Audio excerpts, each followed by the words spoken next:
Welcome to Grand Sumo Breakdown, the unofficial sumo podcast for official sumo fans.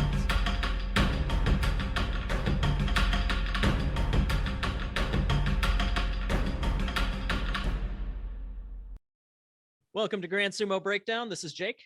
And this is Mac. And today we are joined by a man who needs no introduction. Well, we need to introduce him, Jake. That's part of the show. That's kind of what we do.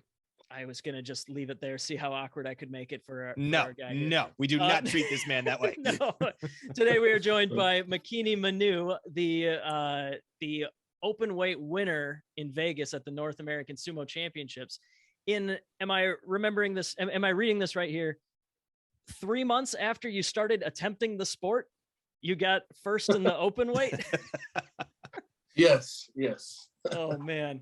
Yeah. So thanks so much for joining us here.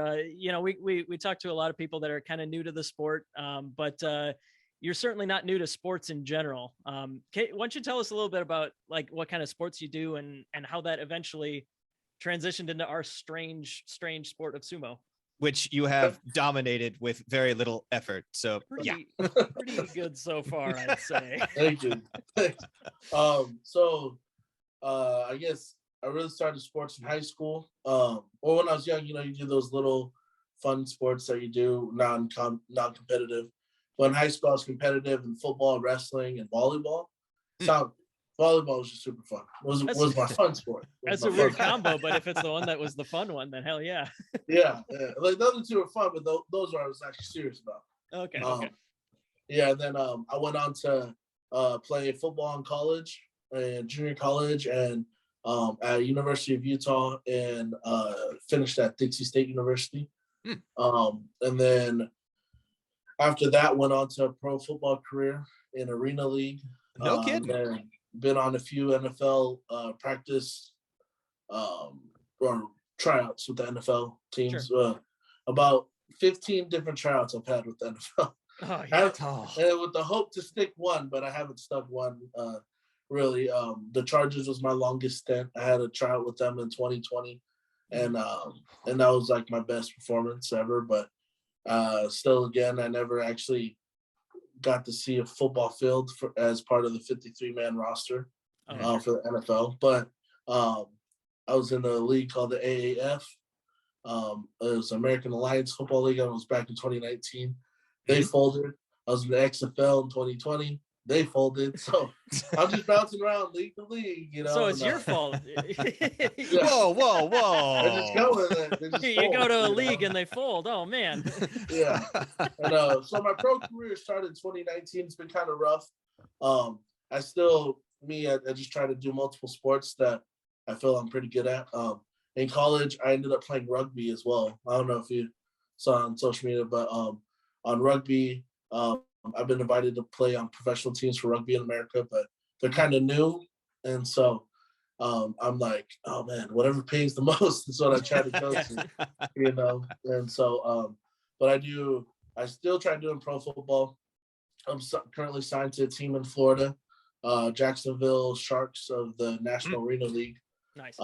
And so, of course, my goal as far as football, if I can make it, that'd be great. If I can make it to the NFL, that'd be awesome. Yeah.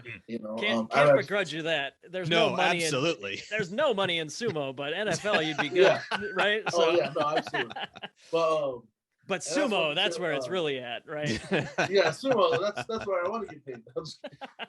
I do those, and then one sport I just started doing, as well as sumo, like professional wrestling. This is what I also started doing, which is pretty fun. No kidding. So hold on here. Football, semi-pro, arena league football, badass, sumo badass, and now pro wrestling badass. Who are you? No, I'm in awe. This is cool.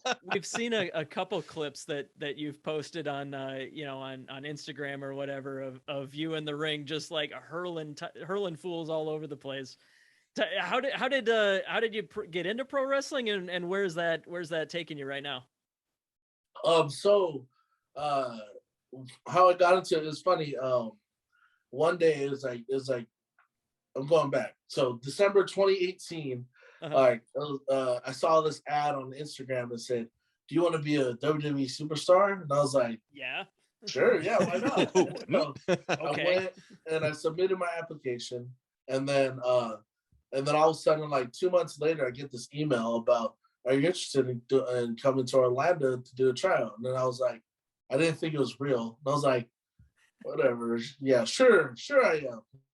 Mhm. You know, and then all of a sudden, they're like, "What airport do you want to fly out of?" And I was like, why are they asking me? And then they came, and I was like, all right, cool. So I put the airport in, and then they booked tickets. They paid for my hotel stay, gave me a rental car, and they flew me out. I didn't have to pay for anything.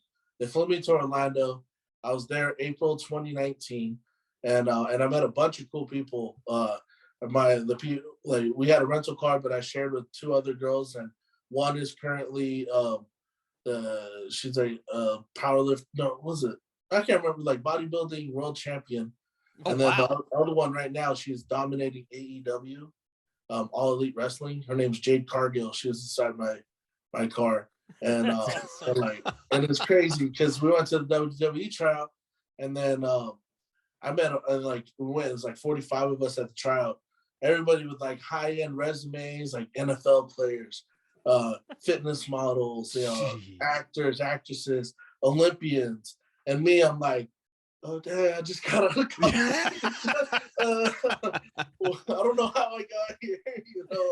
I just submitted a picture and they liked me.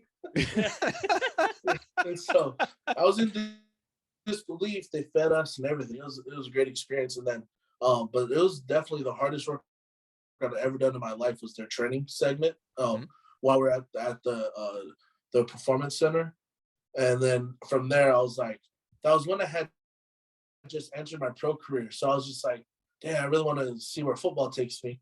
But wrestling, man, that is what I wanted to do. But then it took me a year to finally, like a year and a half to commit to actually trying wrestling. Okay. And so I went to an academy called Knox Pro Academy in Van Nuys, when the owner and trainer is Rikishi, and Reno Anua'i, who's the Black Pearl, and it's great getting to know their knowledge and them putting me on shows and stuff. It's a great experience. I have to get back to going there. I kind of took a long COVID kind of made a difference for me and my wife got COVID back in August, so I haven't been back since August. So my goal is to go back. That's super cool, and quite the coincidence that's the guy whose gym you got at, because now you're a sumo champion as well. What do you think of that? It's pretty cool. Like, so after I did the U.S. Open, I hit up Kanishki. You guys know Kanishki? Yeah. And by the way, so the U.S. Sumo Open, we're talking about fall 2021. This is you just kind of just showed up, like literally 3 months whim, experience, right? and was like, hey, yeah. I didn't even tell my family, and then my parents happened to come to town the day before, and they're like, "Hey, what are you doing tomorrow?" And I was like, "Well, I'm doing the sumo tournament." And they're like, "Wait, why did you tell us?" I was like, because if I suck, I don't want anybody to know. And if I'm good, I'm trying to save my pride, man. Oh man. But I did like the trial by fire, I hit up Kanishki, and then he actually messaged me back. I was like, oh shoot, what? Okay. I was like, nice. And but he was saying, it's like, yeah, you look like you can do well, so watch these videos and train. And I was like, all right, cool. So I watched these videos on his Instagram. I tried training that and using that as tying that into me playing defensive line and offensive line in football. And I tied that with my Greco-Roman experience for wrestling. And so it kind of worked out with me. I had 15 matches at the U.S. Open and went 10-5. And so that's a hell of a debut record. Yeah, no kidding. Yeah, it was fun. I ended up taking silver at that open weight. And then I took 4th in heavyweight. And then, but after that, my mind was like, okay, I'm going to Worlds next year because they told me, dude, you can make it top 3 to get into Alabama and make it to Worlds. I was like, all right, cool. So I kind of started preparing for it. It wasn't really too hard from what I was already doing. Yeah. You know, I mean, it sounds with like all your other training on top of it. there's some overlap, right? Yeah. Yeah. And I didn't train with anybody, so a punching bag was really what I hit all the time. Was I was practicing everything on the punching bag, and so it kind of relayed into my matches, but I was trying to be fancy in the heavyweight at the North American, and that's how I didn't end up placing top 3. And then I was just mad, and then went into open weight, and I was like, okay. And then I went undefeated 6-0, just like went through the whole Sumo Open. Yeah, the open weight. So yeah, the heavyweights. There's a couple guys that we were looking through the records here, and it's you in one tournament put together a crazy resume. So not only did you beat Robert Fuimaono, who is going to the World Games as like also known as the heavyweight. Samoan bulldozer, right? When you beat a guy that has his nickname tattooed on his arms, like that's an accomplishment, right? Yeah. You also beat the reigning heavyweight champ Jose Galindo. But yeah, the Darius was the guy that put an end to your heavyweight run. We actually talked to him on the show a little bit ago. He's one of those guys that you mentioned you were trying to be a little fancy, but Darius always knows all the moves. He's a student of the game. He's a sumo wizard. He just knows. Yeah. I honestly should have just charged him and tried to overpower him. But when I tried to do the fancy, what was it? I think it's called Henka or whatever. The Henka, you jump out of the way. Yeah. And so, that wasn't going for him. And I was like, dang. This guy got me at the hips. I'm done. Yep. Yeah. And but the guys that beat, they're great dudes. They're that's what I love about sumo is like even though you beat them, everyone's still friends after. Oh yeah. Like I hate you. Oh no, there's no animosity once you're out of the ring. Once you're in the ring though, it's I will destroy you. Right? Yeah.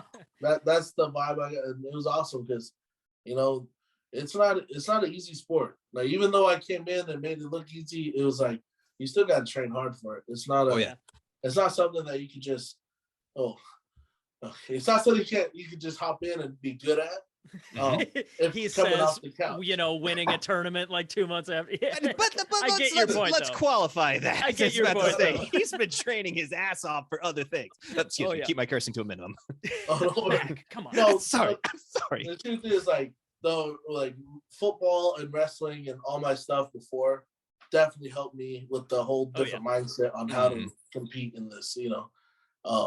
And so it was, man. Like honestly, I love sumo. It's a sport that I was told to join when I was 17, but I laughed at. And now that I'm 28, I'm like, dang, I wish I'd have done when I was 17. I'd be in Japan right now. I wouldn't have tattoos, but I'd be in Japan. Yeah. Right. Probably couldn't have that big glorious beard. Yeah, I was about to say, but he could keep the hair. That looks now, Jake. I have to say, your hair looks nice, but his hair. It's not often I got the second best hair on the show. So no, you got a couple videos on your Instagram where I think your hair tie situation kind of deteriorated over the day. So by the end of it, it's just big like Troy Polamalu going on everywhere. No, it was a great time. I loved in the open weight for that when you said you were just mad and was just straight through. You decimated 6-0, and you also beat other people of note. Mark Jones is a known open heavyweight guy that is really tough to beat, especially from the tournaments that we've been watching. You beat him twice in a row. Yeah, that's massive. Yeah, well, he's my longest matches for sure, though. Yeah, they were some. I could have just thrown them out. And Khalil Collins, who was also on like a Cinderella run for a while, did a great job in open weight. You beat Dan Kalbfleisch, who's like he's one of like the veterans of the sport, and he ended up taking third. Yeah, but no, he's out in LA too. Yeah. It was such a blast. It was such a great tournament. I'm glad that we got to be there and see it. And and glad that you know, got the success to keep that fire burning for you, you know, because I want to see you at more tournaments coming up here. Oh yeah, no, absolutely. If I can make the national tournament, which I was like, after we had pizza and stuff, and I was like, oh, I'm coming back. I'm gonna take first in both. Like that was my mindset, you know. And that's awesome mindset. And yeah, and that was before I haven't signed anywhere for football, you know. So we'll see. We'll see if I go, or if I'm able to go with that contract still, because I would like to be the U.S. national champ. You know, even though North America champ sounds cool, but yeah, normally, yeah, just because I know I'm sure some of our listeners are unsure as well, but like the way that the tournaments worked in 2021 was a little bit different than normal. Normally, the North American championships and the national championships that are the same thing. Yep. So normally you win that tournament. That's when you go to the World Games. But COVID screws up everything. So it was as it does. Yeah. So yeah, this year, yes, we will be crowning national champions in late April in Salt Lake City. Yeah, I don't have the data for that on hand, but yeah, that's the next major tournament coming up here. But yeah, so if you go there, if you win, you'd be the 2022 champion, but there would next year's nationals would be the ones to qualify for the next World Games. Yep. It's all over the place. We're going to try and keep everybody up to date on Instagram and stuff. We're working on it. I just wanted to jump that in there because, you know, that's a situation that, you know, has been very confusing for us to follow as well. Yeah. But yeah, so that's a tournament that's coming up. There's the Consulates Cup in the fall. Do you have any immediate plans, or are we just we're just waiting to see how the football contract turns out before you plan too far ahead? Yeah, I don't have much plans yet for sumo. We'll see, but I definitely want to help grow the sport, you know, because like Japanese sumo is way different than out here kind of sumo. Sure. And I definitely just a little. Yeah, and but I love like the sport, the general sport. It's great because anybody can do it, you know, and it's not really a sport to where only big heavy guys can do it, which I think is fun because they got the lightweights and all that, and it's fun watching them because they just have a different kind of style that they'll do than the big heavy guys. Yeah, little less NFL linemen, little more like little more wrestling style. Like, how am I going to take this guy out? A little more of that Greco experience, right? And they're actually doing like technique. Well, not that heavy guys don't do technique, but they're doing like crazy throws and stuff. Yeah. No, it would be fun to see. I was looking through it. It does look like your whole lineup was against heavyweights, but did you like do any training or any practice against some of the squirrely little lightweights? I would. I would love to. I've only had like two matches against the lightweight ever. Okay. And it was at the U.S. Open. Yeah. And it was I forgot his name, but it was kind of I think they just wanted to do it just to like be like, oh, big guy, it's a little dude, because I went and like palmed him and he went out, you know. And it was like, I can imagine just one thrust, like bam, gone. Yeah. That was it. I just went in and then lifted him out of the ring. So it was like or the circle or the doyo. And I still don't know the terminology, but yeah, but the small guys, it's fun going against them because they try to use their quickness, and I like to say that I'm very quick for a big guy, because I'm like I feel like I'm just as quick or faster than them. Like, I don't know, that's my mindset. I that's what I think, but I don't know. I haven't seen it, so yeah. I feel like I move quickly. I don't know if I actually am though. Yeah, it certainly looked that way against heavyweights, but you know, it'll be fun. It'll be a fun story if, I in the past, sometimes in that open weight, you know, you'll get somebody who's like one of the top of the line lightweights, one of the best in the world, and they're just like so squirrely, so sneaky. They're just all over the place, and nobody knows what to do with them. But yeah. Either way, I did have a couple other things I wanted to bring up just because I know you're all about you know, hustling from cool gig to cool gig. I was doing a little bit of research. I wanted to see if I could learn anything about you before we got you on here. And you were on a reality show on the Discovery Channel. Yes. Tell us about that. You were on Dodgeball Thunderdome. Yeah. The name itself just sounds amazing. So it was cool. So like, I think it was based off that movie Mad Max Thunderdome or something back in the day. Or there was a Thunderdome in there. Yeah. So Mad Max Beyond Thunderdome. Yeah. Yeah. Okay. So and so I didn't. There was another thing. I saw an ad. You want to be on a reality TV show? I was like, okay, sure, yeah, sure. And I signed up for it. And then they called me in the summer 2020. And they're like, "Oh, what do you do? Oh, all right, cool. Yeah, we'll cast you." And again, I'm thinking like, sure, whatever. And all of a sudden they're like, "All right, let's do a Zoom call and do the and do your casting." And I was like, "All right, cool." So they did a Zoom call like this, and they asked me all these questions, and then finally, they're like, "All right, we love you. We want you to come onto the show." And I was like, "All right, cool." Okay. So I had an episode, and I came in, and it was pretty cool because I was kind of afraid because like I always hear that reality shows they make things look different than what actually happened. You know? And, on the show, they stay pretty true to what happened in the events of the show, but I had a whole lot of other interviews, and I was like, dang, I must talk terribly because I only talked like 6 times in the episode. You know, but it was fun. The host was David Dobrik, Aaron Lim, and then some, I forgot the other guy. He's an NFL player that goes by Hawk or something. Yeah.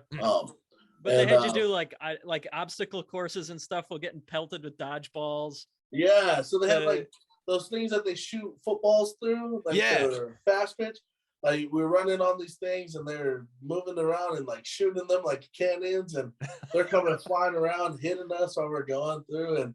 And the worst part was that they lubed everything you're on. So it's like everything's slippery, you know, and everything's all mud.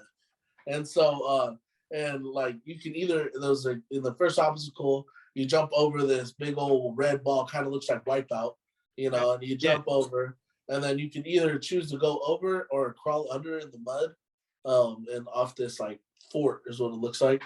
And I chose to go under, and I ended up getting stuck because like the gap between to get out was like super close. The skinny person would have went right through. For me, I was stuck. I literally had to claw my way out. Oh, yeah, I was like, dang, I had mud all in my fingernails and everything. But it was a fun experience because we got to eat a lot, you know. When we weren't on camera, we had a lot of food, you know. So, but man, we were muddy and dirty the whole time. So it was sounds like a lot of fun. My favorite part of the clip that I watched was so like the final showdown, I guess, of each episode is like, you know, 4 versus 4 dodgeball with like all sorts of obstacles and stuff like that in the Thunderdome. And there's this excellent like slow motion shot of Makini on a dodgeball Gatling gun, like, slow-mo with the curls blowing in the wind and everything, making a battle cry. Oh my god, it was a beautiful shot. No, it was awesome. For that shot, they're like, "Hey, can you wet your hair and then scream and throw your hair, make it look like you're crazy shooting a Gatling gun?" I was like, "Okay, sure." And then so I go, and I'm just like shooting in, and it was cool because they have a bunch of commercials to like promote the show, and it was just me shooting the gun. That's awesome. And I was like, "Man, that's so cool." Yeah, when I saw that you actually have an IMDb page for that. I do. Yeah. So, but that was one of the things that came up when I was looking around, and like I'd never heard of this show. Let me look up a trailer. And in this first 30-second trailer that I found, there's not only you on the Gatling gun, but also you falling off of like 3 different things. Yeah. Oh yeah. No. Oh man. I had big falls that, you know, was it hurt, but everybody loved it and laughed at me. So that was work through the pain. Yeah, the big guy fell over. Yeah. Oh, it was pretty cool. Now, is it also true that you dabble in a little voice acting? Yes, it is. And what kind of stuff have you been on for that?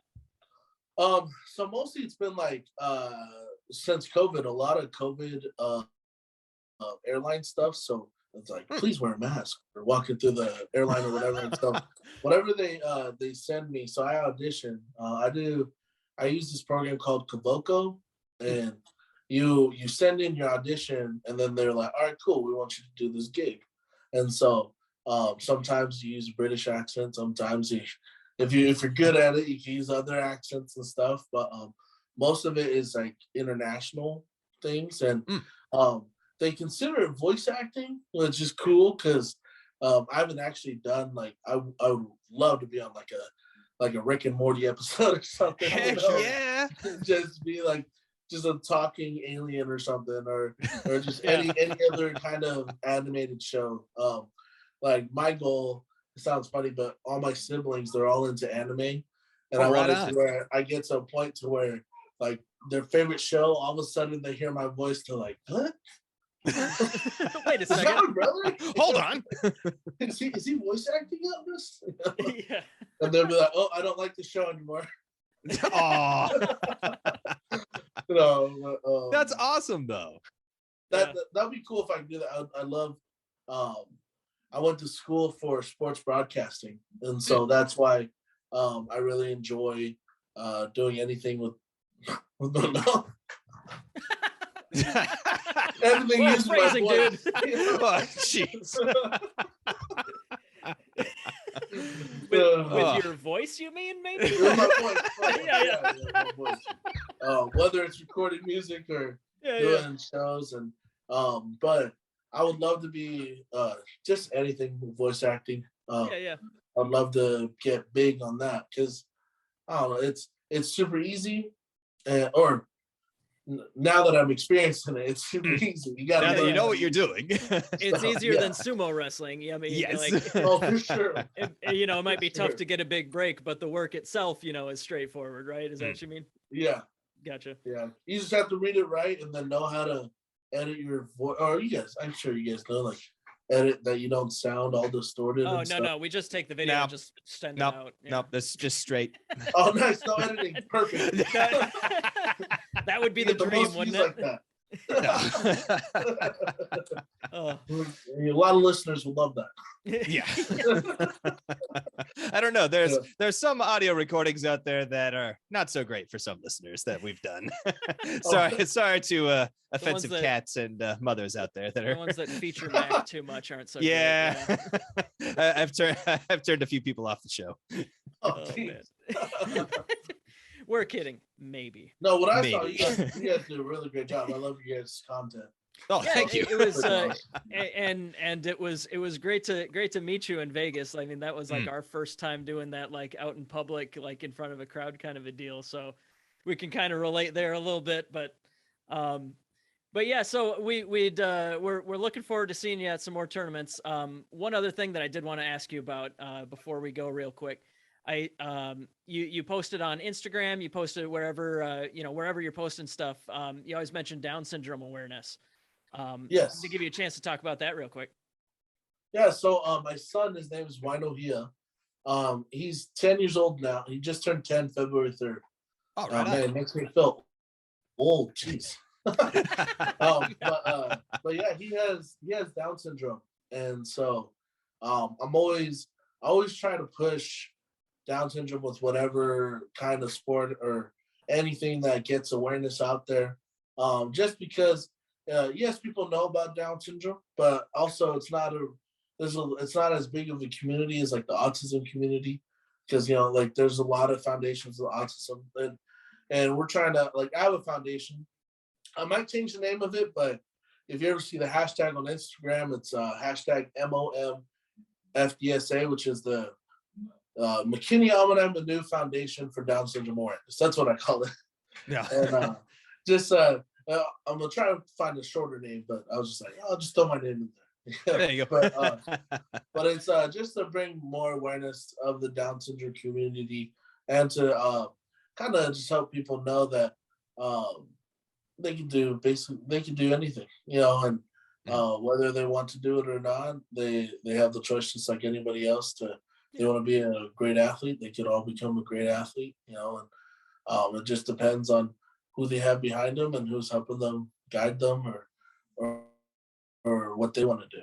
You don't have to force them to do sports, but my son, man, he's a big fan. Whatever I do, he just loves. If it's football, he's like, oh my gosh, I want to play football. But ever since I've done sumo wrestling, every time we wake up, he does the whole, the cheery chosen comes in, does the claps. Yeah, and then he squats down and puts his fist down, and he's like, let's go. And I was like, hey, I spoke up, son. Come on.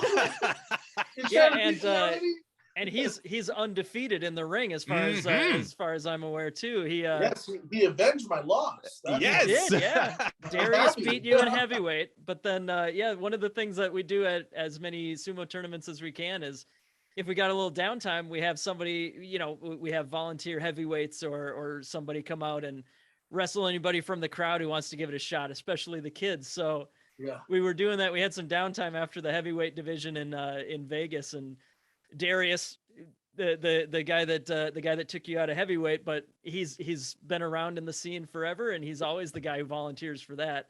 But he didn't know what was coming. I love that look. I love that look your son had when he threw him. It's That's right. That's right.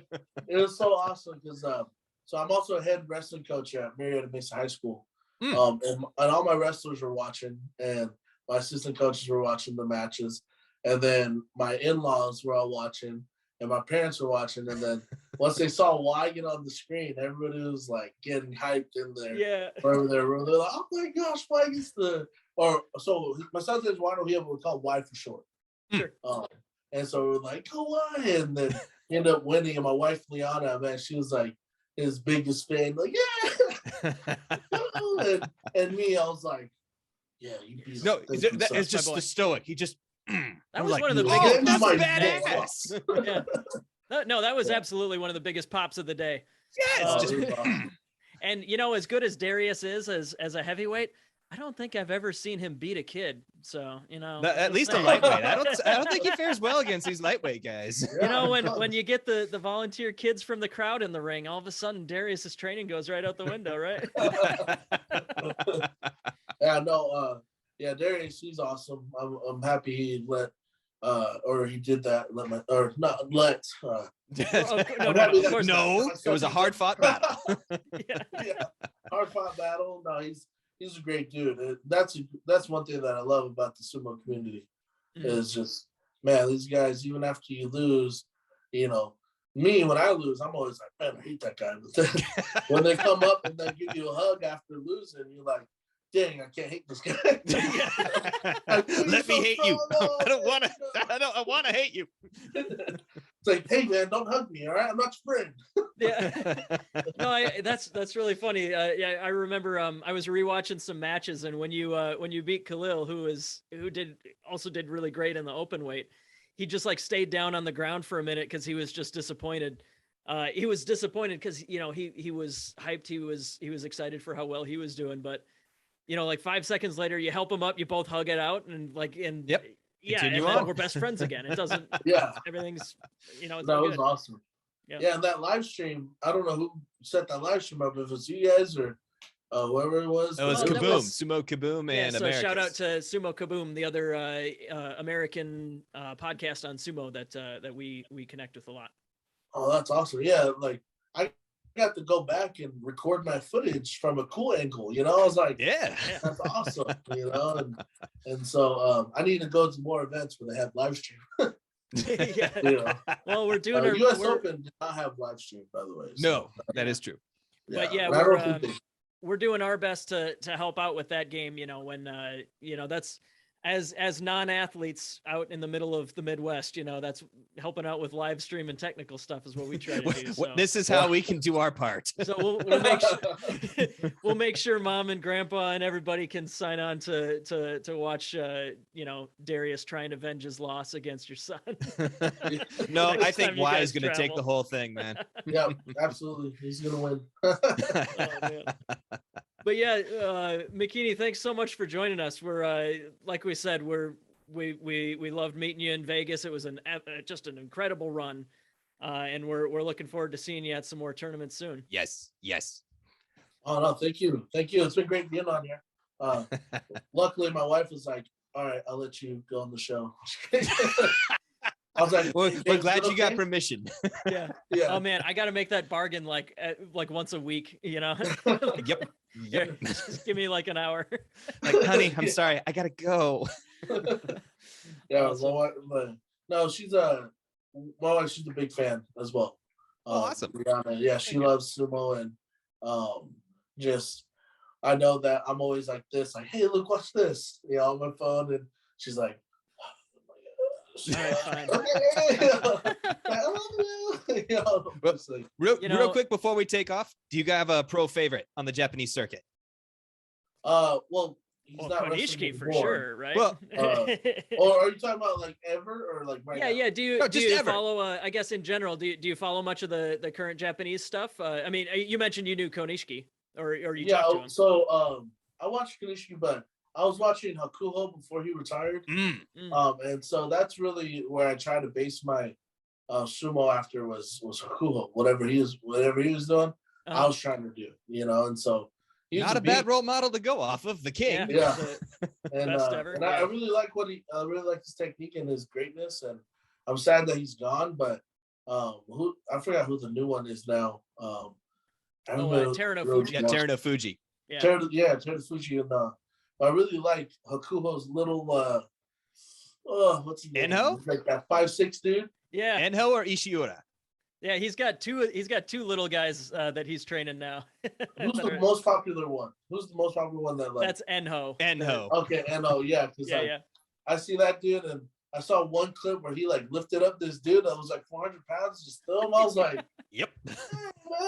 Hey, that's a role model for guys my size. You can have your Hakuho. Let me look up to Enho. Yeah, no, man. I want to get, man. I wish that I could do pro sumo, but yeah, totally. If you're looking to learn more about pro sumo, I do know a podcast that can help you out a little bit. So. Yeah, there's some connections that can be made, But Makini, where can people find you on social media and such? So on Twitter, I think I'm under @Manu_McKinney, and on Instagram, at Mr.McKinney.Manu, and then TikTok, Makini Manu, and Facebook, same thing, McKinney Amanat Manu. I put Amanat in a lot of my stuff because my uncle and my grandpa had the same name, so okay. And so sometimes they come up, but like that way it differentiates. Yeah, I Gotcha. gotcha. So make your legacy that's all you, right? yeah. I gotcha. Well, yeah, thanks again so much. Looking forward to seeing you again soon at tournaments coming up. But so our North American open weight champion, Makini Manu, thanks again for joining us so much. Oh, thanks for having me.